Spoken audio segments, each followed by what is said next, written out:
Week 4 is in the books, and as always, a very exciting Saturday of college football action.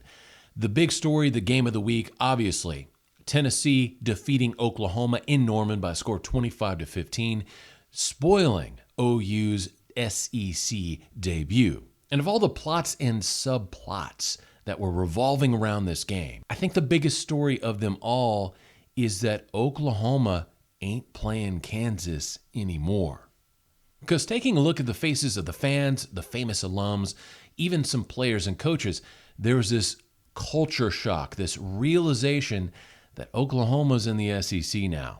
And instead of facing that Big 12 schedule where you have one big game every year in Dallas, now you're in the Southeastern Conference and you have half a dozen big games each and every year. So hats off to Tennessee, hats off to Josh Heupel. They are legit. They are the real deal. It's going to be a fun rest of the way watching the Volunteers navigate their way through the SEC schedule. And for OU, this serves as a wake-up call. Hey, it's not going to get any easier moving forward, so we've got to make the adjustments we need to make right now. Speaking of wake-up calls, my God, where has this Clemson Tigers team been? Clemson absolutely dismantling NC State by the score of 59-35. This reminds me so much of my days in college when I would sleep through the alarm or actually forget to set the alarm correctly.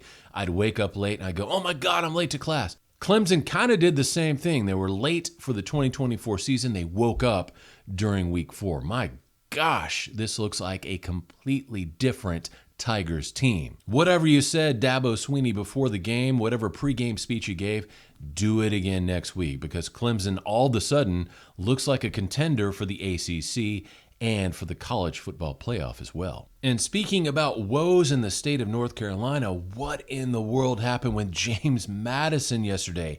They destroyed the Tar Heels of North Carolina by a score of 70-50.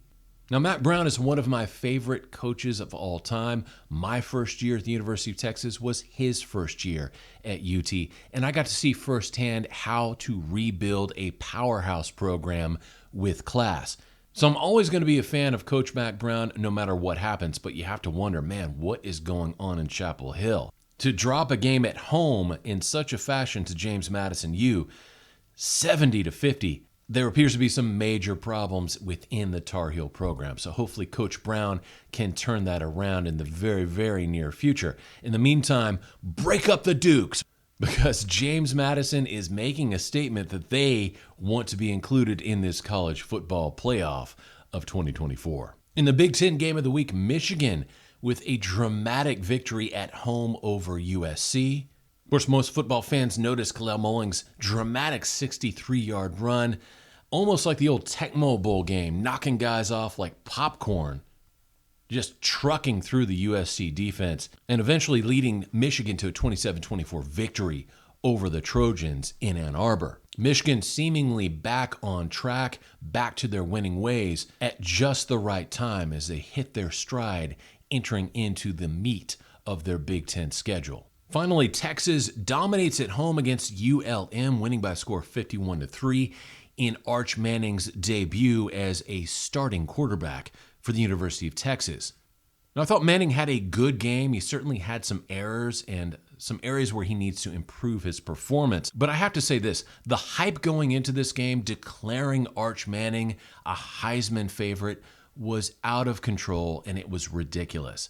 This young man is a redshirt freshman who just made his first ever start.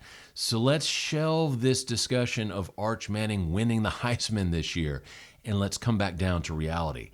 He is a good quarterback right now, and he will be a great quarterback in the future, but he needs more seasoning, he needs more time, he needs more experience. And as far as Texas goes, if they want to win the national championship, they need to give Arch that time to learn and to grow. And equally as important, to get Quinn Ewers back behind center. Overall, an outstanding week 4 of college football. It is what we thought it would be. Tremendously entertaining, a lot of fun, and very exciting to boot. Stay tuned. My SEC Power Ranking is coming up. This is Kevin in Texas with the College Football Hangover saying God bless you, and I'll talk to you later. Bye.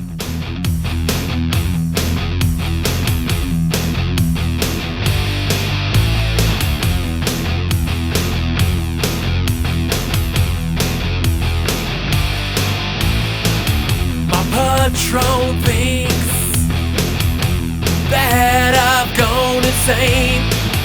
At Peggy Lake, we made the Tyrant Bay. Texas in love around the world. Donetsk, Luhansk, Prague.